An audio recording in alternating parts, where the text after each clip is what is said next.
So it's Leave Roberts for the Grassroots Shows with joint managers Perry North East and Katie Poore. Katie, I'll come to you first of all. Obviously, just the importance of come from 2-0 down to win that game. Just talk me through it. It's all a bit of a blur actually, but what's interesting is maybe the beginning of the season, or certainly last season, that wouldn't have happened.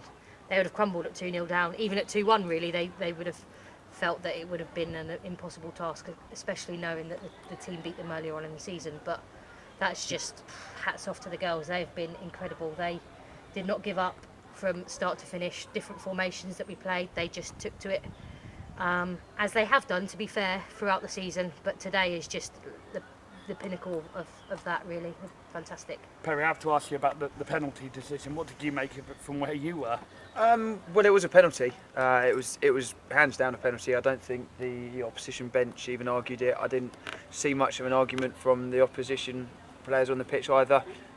It's simply a case that Gemma's got there before the keeper, and unfortunately the keeper's brought it down. So it was a penalty, and that come at a very vital time, because we'd obviously just conceded the second, and we've had to get back into that game very quick, because Gillingham can really punish sides. And yeah, I have to ask both of you, obviously everything going on off the pitch with the manager or the coach being sent to the stand, what on earth actually happened from where you were? Because from where we were, it's completely... Passion. It was weird. Yeah, I think we were talking to Jamie before the game. We've already spoken to Jamie after the game, and we speak to him during the game. I think the thing is, it seemed like Gillingham, in a squad like Gillingham, he has such high standards for their own team and their squad and their club that passion sometimes overspills, and it's not good to see. But in a roundabout way, it's quite healthy to see someone have that amount of passion to win a game. And he wasn't derogatory towards us. He wasn't bad mouthing us. I don't even know if he swore, but you shouldn't walk on the pitch. He walked on the pitch, but he'll realise what he's done. But it's only passion, and you can't take that away from him. And obviously now we move on to next week's massive game away to Crystal Palace. How important was it that the girls got the win today in the manner that they did, heading to Crystal Palace next week?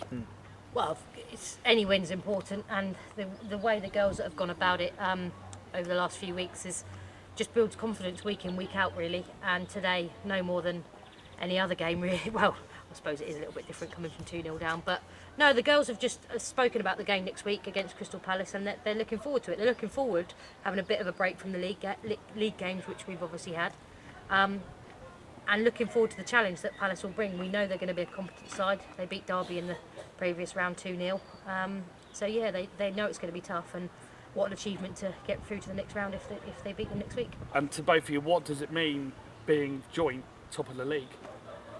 I haven't seen it yet. I'll believe it when I see it. But no, we're not even still looking at that. I know it sounds stupid. We're not looking to win the title. We're not saying to the girls the aim isn't to just become champions, and if we finish second, we've had a failure season.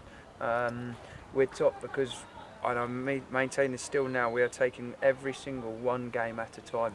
We haven't thought about Palace. The girls in there haven't thought about Crystal Palace. They haven't thought, oh, well, if we draw with Gillingham today and we get 3 points against Cardiff, it doesn't work like that. We're just literally taking the one game, and let's see where it takes us. And I have to ask this finally, Casey Edwards is back. How important is it to have Katie back in the squad? Not just for her ability, but for her personality around the squad. It's fantastic, and she brings us something different, and not just in the defensive nature, because she's very creative. And no, the girls are really pleased to see her back at training, and obviously started on the bench today and made a bit of a difference actually when she went on, because we know what she's capable of, and the girls trust her with that. In two roles as well. Yeah, absolutely. And obviously Molly Clark coming back, was with the club a few years ago, but making her debut this season from a horrific injury that she suffered a couple of years ago. So it's all confidence for her and for the squad. So yeah, happy days. And Molly's the next Super League player with Bristol Academy, isn't she? Absolutely, and she has got an abundance of quality, and we'll see that throughout the rest of the season. She'll gain her confidence every minute she plays. So well, Perry, Kate, thank you so much for chatting with us, and congratulations. Cheers, mate. Thank you. Thank you. Cheers.